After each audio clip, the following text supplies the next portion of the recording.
Hello friends, welcome to Aadhu's kitchen. ಇವತ್ತು ನಾನು ಮಾಡ್ತಾ ಇರೋ ರೆಸಿಪಿ ಬಂದ್ಬಿಟ್ಟು ಹಾಲು ಕೋವಾ.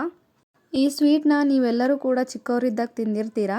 ಇದೇ ಸ್ವೀಟ್ನ ಇವಾಗ ಮನೇಲೇ ಮಾಡ್ಕೊಂಡು ತಿಂದರೆ ಹೇಗಿರುತ್ತೆ, ತುಂಬಾ ಚೆನ್ನಾಗಿರುತ್ತೆ ಅಲ್ವಾ. ಬನ್ನಿ ಫ್ರೆಂಡ್ಸ್, ಇವತ್ತಿನ ವಿಡಿಯೋದಲ್ಲಿ ಹಾಲು ಕೋವಾನ ಹೇಗೆ ಮಾಡೋದು ಅಂತ ತೋರಿಸ್ತಾ ಇದ್ದೀನಿ. ಇದನ್ನೇನು ಫ್ರಿಜ್ಜಲ್ಲಿ ಸೆಟ್ ಮಾಡೋ ಅವಶ್ಯಕತೆಯೇ ಇಲ್ಲ, ಹಾಗೇ ಮಾಡ್ಕೋಬಹುದು. ಇದಕ್ಕೆ ಜಾಸ್ತಿ ಇಂಗ್ರೀಡಿಯೆಂಟ್ಸು ಕೂಡ ಬೇಕಾಗೋದಿಲ್ಲ.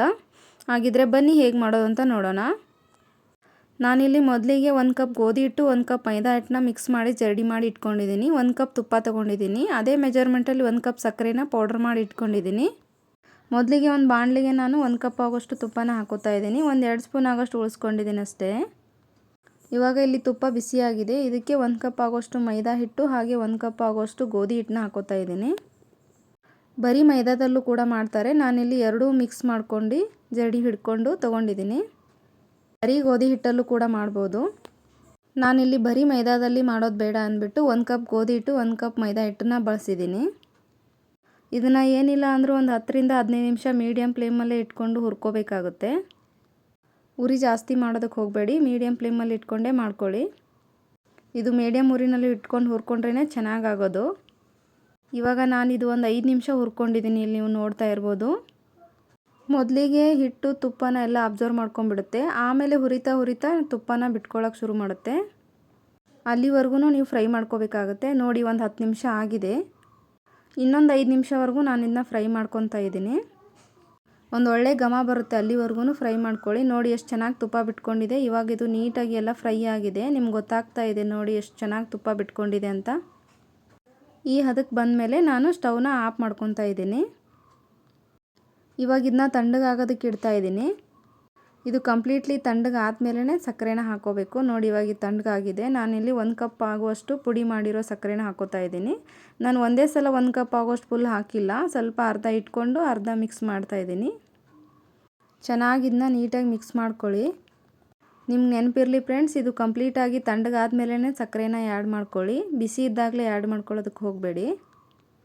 ಇದು ನೀವು ಕೈಯಲ್ಲೂ ಕೂಡ ಮಿಕ್ಸ್ ಮಾಡ್ಕೋಬೋದು. ನಾನಿಲ್ಲಿ ಸ್ಪೂನಲ್ಲೇ ಮಿಕ್ಸ್ ಮಾಡ್ತಾ ಇದ್ದೀನಿ. ಇದು ಸ್ವಲ್ಪ ಹೊತ್ತೆಲ್ಲ ಮಿಕ್ಸ್ ಆದಮೇಲೆ ಉಳಿದಿರೋ ಇನ್ನೊಂದು ಅರ್ಧ ಕಪ್ ಆಗೋಷ್ಟು ಸಕ್ಕರೆನ ಆ್ಯಡ್ ಮಾಡ್ತಾ ಇದ್ದೀನಿ. ನೀವಿಲ್ಲಿ ಸಕ್ಕರೆ ಕಡಿಮೆ ತಿಂತೀವಿ ಅನ್ನೋದಾದರೆ ಸ್ವಲ್ಪ ಸಕ್ಕರೆನ ಕಡಿಮೆ ಬಳಸ್ಬೋದು. ನಾನಿಲ್ಲಿ ಸಕ್ಕರೆ ಪೌಡ್ರ್ ಮಾಡ್ಕೊಳ್ಳೋವಾಗಲೇ ಏಲಕ್ಕಿನ ಹಾಕ್ಕೊಂಡು ಪೌಡ್ರ್ ಮಾಡ್ಕೊಂಡಿದ್ದೆ. ನಿಮಗೆ ಬೇಕಂದರೆ ಈಗ ಮೇಲೆ ಕೂಡ ಏಲಕ್ಕಿ ಪೌಡರ್ ಮಾಡಿಬಿಟ್ಟು ಹಾಕೋಬೋದು. ನೋಡಿ, ಇವಾಗ ಇದು ಮಿಕ್ಸ್ ಆಗಿದೆ. ನೀವು ಕುಕ್ಕೀಸ್ ಎಲ್ಲ ಮಾಡುವಾಗ ಹಿಟ್ಟು ಯಾವ ಹದಕ್ಕೆ ಮಾಡ್ಕೊಂಡಿರ್ತೀರೋ ಆ ಹದಕ್ಕೆ ಬರಬೇಕು ಅದು ಹಿಟ್ಟು. ಇವಾಗ ಇದು ರೆಡಿಯಾಗಿದೆ. ನಾನು ಒಂದು ಪ್ಲೇಟಿಗೆ ತುಪ್ಪನ ಹಚ್ಕೊಂಡು ಹಾಕೋತಾ ಇದ್ದೀನಿ. ನೀವು ಬಟ್ರ್ ಪೇಪರು ಅಥವಾ ಏನಾದ್ರು ಕಂಟೈನರ್ಸ್ ಇದ್ದರೆ ಅದಕ್ಕೆ ಹಾಕೋಬೋದು. ನಾನಿಲ್ಲಿ ತುಪ್ಪ ಸವರಿ ಇಟ್ಕೊಂಡಿರೋ ಪ್ಲೇಟಿಗೆ ಇದನ್ನು ಹಾಕೋತಾ ಇದ್ದೀನಿ. ಈ ಹಿಟ್ಟು ಇವಾಗ ಕರೆಕ್ಟ್ ಹದದಲ್ಲಿದೆ ಫ್ರೆಂಡ್ಸ್. ನೀವು ಜಾಸ್ತಿ ತುಪ್ಪನ ಬಳಸಿಬಿಟ್ಟಿದ್ರೆ ಇದು ಮೆತ್ತಗಾಗ್ಬಿಡುತ್ತೆ. ಆವಾಗ ನೀವು ಫ್ರಿಜ್ಜಲ್ಲಿ ಇಡಲೇಬೇಕಾಗುತ್ತೆ. ಇವು ಹಾಕಾದ್ಮೇಲೆ ಇದನ್ನ ಸ್ಪೂನಲ್ಲಿ ಈ ಥರ ಸೆಟ್ ಮಾಡ್ಕೋಬೇಕು. ಪ್ರೆಸ್ ಮಾಡಿಬಿಟ್ಟು ನೀಟಾಗಿ ಸ್ಕ್ವಯರ್ ಶೇಪಲ್ಲಿ ಇದನ್ನ ಸೆಟ್ ಮಾಡ್ಕೊಳ್ಳಿ. ಇದೇ ರೀತಿ ಈ ಥರ ಪ್ರೆಸ್ ಮಾಡ್ತಾ ನಾನಿಲ್ಲಿ ಸೆಟ್ ಮಾಡ್ಕೊಂಡಿದ್ದೀನಿ. ನೀವು ನೋಡ್ತಾ ಇರ್ಬೋದು. ನೀಟಾಗಿ ಇದೆಲ್ಲ ಸೆಟ್ ಆದಮೇಲೆ ಒಂದು ಅರ್ಧ ಗಂಟೆ ಇದನ್ನ ಹಾಗೆ ಇಡೋಣ. ಅರ್ಧ ಗಂಟೆ ಆದಮೇಲೆ ನಾನಿಲ್ಲಿ ಕಟ್ ಮಾಡ್ತಾ ಇದ್ದೀನಿ. ನಾವು ಕಟ್ ಮಾಡುವಾಗಲೇ ನಿಮ್ಗೆ ಗೊತ್ತಾಗ್ತಾ ಇದೆ ನೀಟಾಗಿ ನೋಡಿ ಎಷ್ಟು ಚೆನ್ನಾಗಿ ಸೆಟ್ ಆಗಿದೆ ಅಂತ.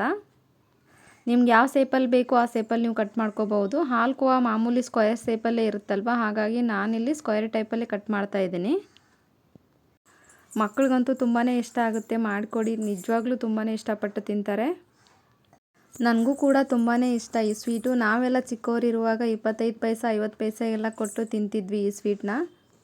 ನಮ್ಮ ಮಕ್ಕಳಿಗೂ ಕೂಡ ಮನೇಲಿ ಮಾಡಿಕೊಡೋಣ ಅಂತ ಅನ್ನಿಸ್ತು. ಹಾಗೆ ನಿಮ್ಮ ಜೊತೆನೂ ವಿಡಿಯೋನ ಶೇರ್ ಮಾಡ್ಕೊಂಡಿದ್ದೀನಿ. ಹೇಗಿತ್ತು ಅಂತ ಕಾಮೆಂಟಲ್ಲಿ ತಿಳಿಸಿ.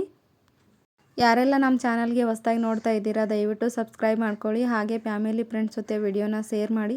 ಈ ವಿಡಿಯೋ ನಿಮ್ಗೆ ಇಷ್ಟ ಆಗಿದ್ದರೆ ಹಾಗೆ ಒಂದು ಲೈಕ್ ಮಾಡಿ. ಸಿಗ್ತೀನಿ ಇನ್ನೊಂದು ಹೊಸ ರೆಸಿಪಿ ಜೊತೆ ಮುಂದಿನ ವಿಡಿಯೋದಲ್ಲಿ. Thank you. ಈ ವಿಡಿಯೋ ನಿಮ್ಗೆ ಇಷ್ಟ ಆಗಿದ್ರೆ ಲೈಕ್ ಮಾಡಿ, ಶೇರ್ ಮಾಡಿ, ಸಬ್ಸ್ಕ್ರೈಬ್ ಮಾಡಿ, ಮತ್ತೆ ಬೆಲ್ ಹೊಡೆಯೋದನ್ನ ಮರಿಬೇಡಿ.